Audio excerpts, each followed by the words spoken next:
Last year's coyote attacks in Burlington have city officials reminding residents to keep their distance as we are entering into denning season and the coyotes are way more aggressive with the cubs around. Last year's attacks call for the city to hire a tracker to euthanize the coyote when caught, an uncommon occurrence that officials said was due to the coyotes becoming too comfortable around humans.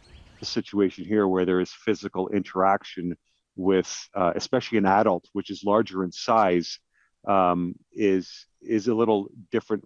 Obviously, a different scenario for us. So we're trying to get an understanding of why it's acting this way. But again, it shows you that they are comfortable in our environment. The coyotes reside in the forested areas of South Burlington, mostly in the ravine and on the bike path, both which span the entire length of the city and cut through the properties of many elementary schools, raising extra concern for the safety of the unsuspecting young children. Late last year, a single coyote attacked two people. While the city hasn't identified the victims, they say the first was a woman who was out for a morning run along the path of Seneca Avenue and Lakeshore. The coyote reportedly jumped and bit her from behind. The next involved a 2.5-year-old toddler who was in their friend's backyard. The young boy was attacked and bit on the back of the neck. No food or pets were around the child to entice the coyote. While both people were taken to hospital and then released shortly after, the concern still lingers. The coyotes' comfort around humans was large in part due to residents leaving food out to feed the animals or simply not properly disposing of their household waste.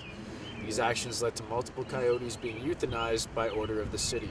The health and safety of our community is paramount, so we're left with no choice. Coyotes mainly prey on smaller animals that can be found in the forested areas of Burlington, but as the population of these smaller animals decreases, the coyotes' food sources deplete, forcing them to look elsewhere at smaller household pets, such as the beloved dog or cat of Burlington families.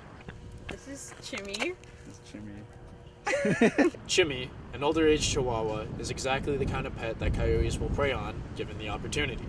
Like, we definitely don't walk him later at night when it's dark, and we definitely don't come over here, especially when it's dark, because coyotes like to stroll along here, and Chim doesn't want to be a snack, because he is the perfect size for coyote snack.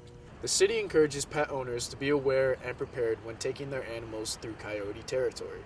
Kind of go in like the well-lit areas, like on the road and stuff, and don't go too far, and make sure he's close.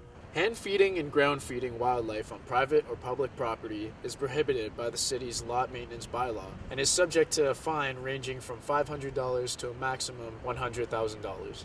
The city asks anyone attacked by a coyote to immediately seek medical attention and report the incident to Halton Region Health Department and the city's animal services. I'm Aiden Rossi from GH360. Have a great rest of your day.